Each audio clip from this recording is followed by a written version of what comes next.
记得高中的时候，我每天抱着吉他练琴。那时候最大的梦想是拥有一把属于自己的手工吉他。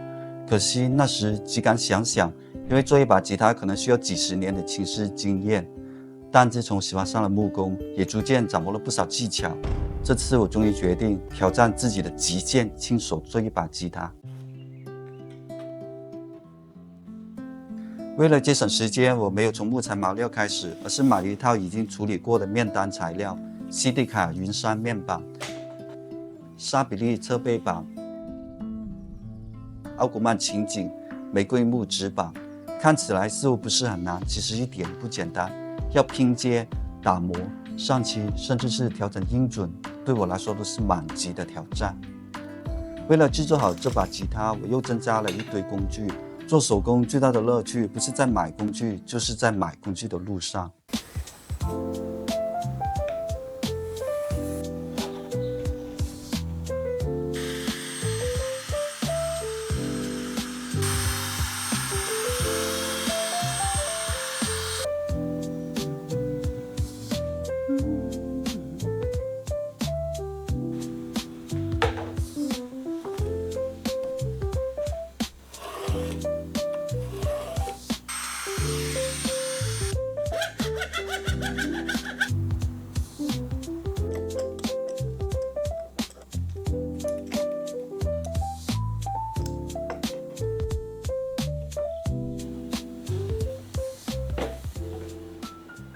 面板和音梁是吉他的心脏，它的布局直接影响吉他的音色。我采用经典的 X 音梁布局。X 音梁不但可以承受更大的琴弦张力，同时还能让吉他的音色更加的温暖。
其实吉他的面板和背板都是有一定弧度的，其作用是为了让吉他的结构更稳定，和声音更加的明亮。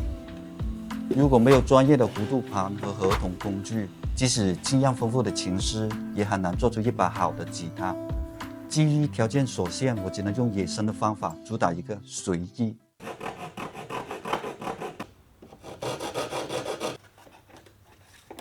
喺面板合同之前，我會簽上自己嘅名作為紀念。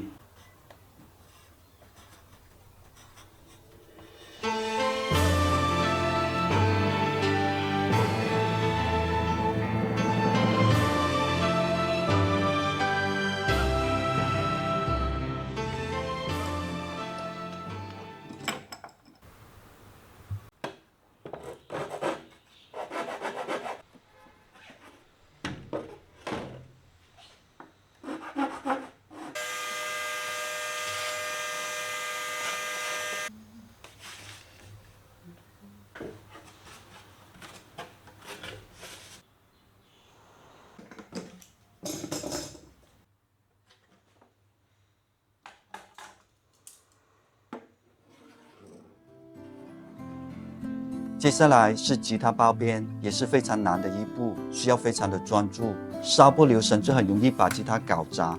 包边可以起到装饰的作用，也能在一定程度上保护吉他。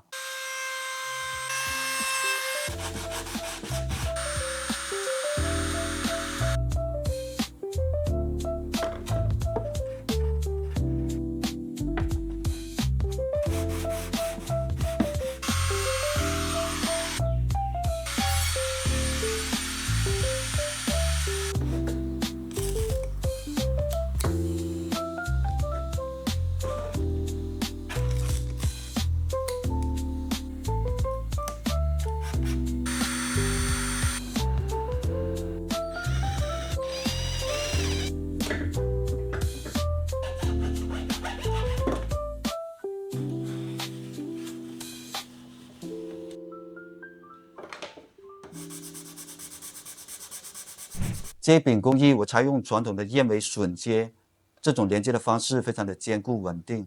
通常琴颈与琴身的连接越紧密，就越有利于音色的传导。我用的是锥形燕尾，呈现一个 V 字形，其实难度是很大的。琴颈不但要对齐吉他的中线，而且还需要稍微后仰，这样才会有更低的弦距和更好的手感。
油漆方面，我采用传统的法式漆及重胶工艺，需要多次的薄涂上漆。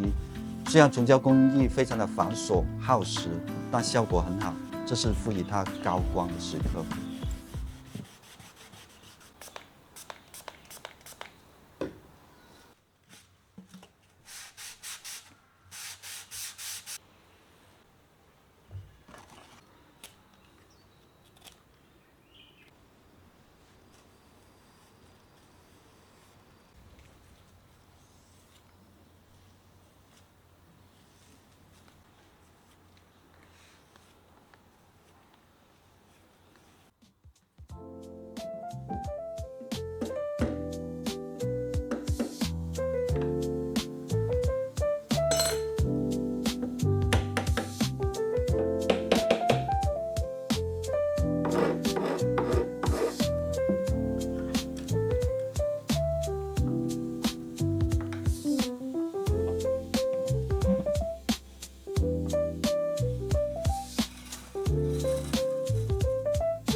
装上琴弦的那一刻，我才感觉这真的变成了一把吉他。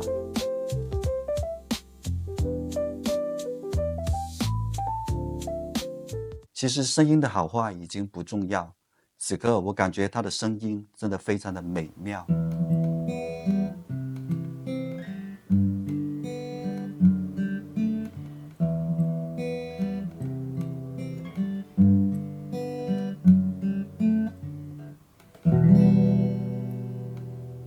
这把吉他可能没有完美的音色，也不是专业琴师的作品，但它有很多瑕疵，它是独一无二的。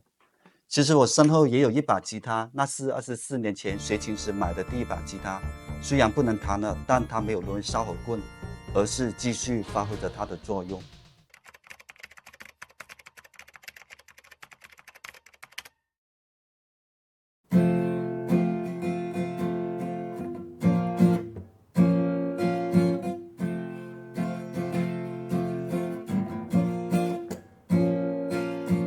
靜靜仍是窗前，